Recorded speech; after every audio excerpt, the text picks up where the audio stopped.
is just fantastic. Captain's log, subdate 200928.0. After a rather choppy weekend traversing the Cacopolis' sewage pipeline, we have made it into clearer waters. Don't bother asking why we took that route. Ensign Bork has already been punished for suggesting it. On this channel, I don't typically make it a point to discuss UK politics. The reason for that is because you, my lovely, lovely audience, didn't want it as much, so I moved it to the Moisky Live channel. I'm not bringing it back, by the way, just for the sake of clarity. I'm instead going to talk about something that's happening locally to me that I find to be bothersome. Over the last 15 years that my family have resided in the town we live in, one of the coastal towns in the southeast of the United Kingdom, there have been many issues when it comes to migration. This issue did lead to many of the coastal towns, mine included, voting for Brexit because they were sick and tired of people just coming over. It caused a mountain of issues, and those issues still arise to this day. More recently, it has arisen because since the beginning of this year, 6,000 migrants have crossed the channel to come to the UK, with 25% of them coming in September alone. The more damning aspect of that is that French boats were seen escorting them into United Kingdom waters to then be picked up by UK border force, awaiting some form of deportation or, of course, rehoming because the UK is a tad cucked. With the current issues centering around lockdown restrictions, travel, people coming here we're not able to get rid of as quick as we once were able to. So what we've had to do is turn a disused army barracks in Folkestone into a migrant holding camp. This one in question can hold about 400 people, air quotes, temporarily at the Napier Barracks in Folkestone. The local MP for that area, Damian Collins, has outright stated he can't support this. And I can understand why, because now they're being given somewhere to stay, it is only a matter of time before they're allowed permanent residence, with him requesting the Home Office to pull their thumbs out and sort this out. But I don't think they will, yet, for a while, quite some time in fact. They believe the next 6 months is going to be quite something for restrictions in this country, and deportation isn't exactly a priority. Damian Collins has sent a letter to Priti Patel, which has been signed by a number of other people, including the leader for the Folkestone Council, and they did receive a response. It's quite a lengthy response, but I can condense it down for all of you, and it saves a lot of time. They've attributed many of the issues when it comes to deportation to the COVID-19 pandemic.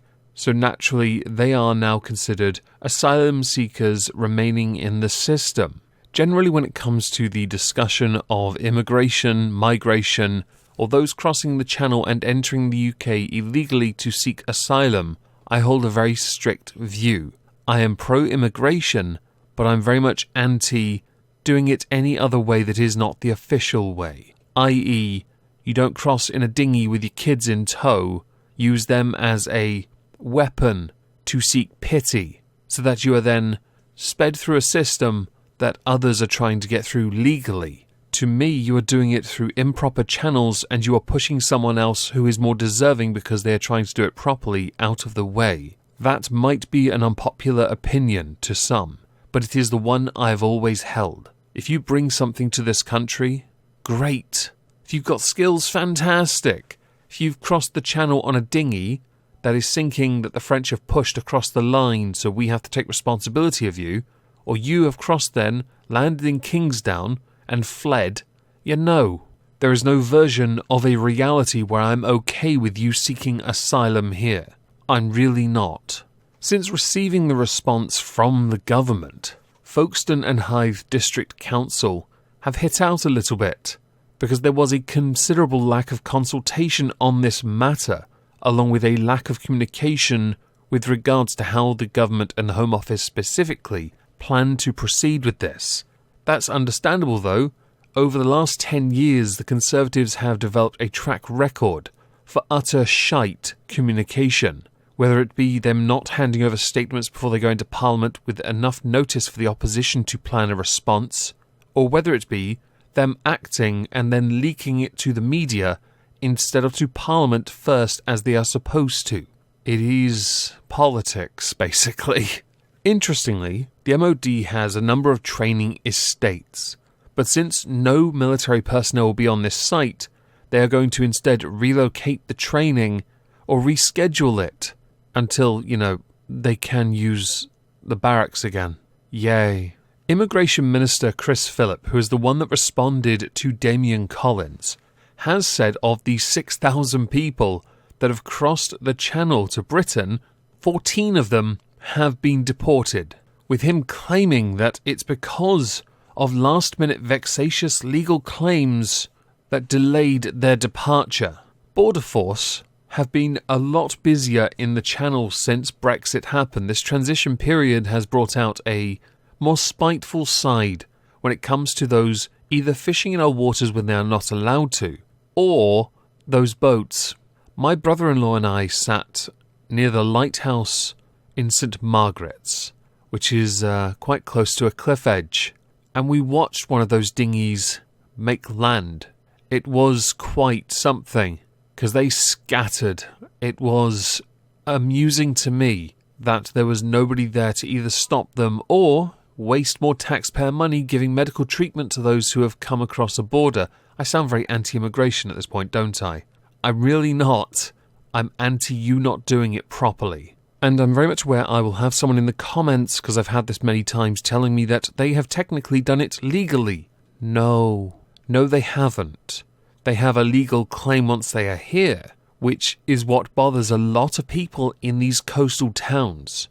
It also bothers a lot of people around the country when they see taxpayer money going to helping people who didn't come here through official channels. And I can fully appreciate those seeking asylum, but there's an odd trend here where there are camps in Calais because they all want to come here, and the United Kingdom has a mountain of problems right now. I'm somewhat surprised that all these dinghies, as flimsy as they are still surfacing, and dozens of people are packing into them with infants to then cross the channel. It is dangerous enough at the best of times.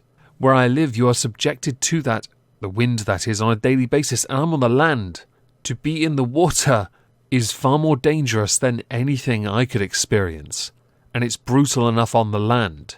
With this particular story, there is an update to it. The update is that the first migrants have now started to arrive at the barracks. Now, the government is calling this contingency accommodation. This is because if they have to put the country into a national lockdown again, this is their backup. But there is a complete lack of clarification on this arrangement. They say they're going to provide appropriate security, for example, but no one has any clue what that will be. If it's anything like those who are offering security at the Olympics, can we not just get the bouncers I had at the bars on my campus?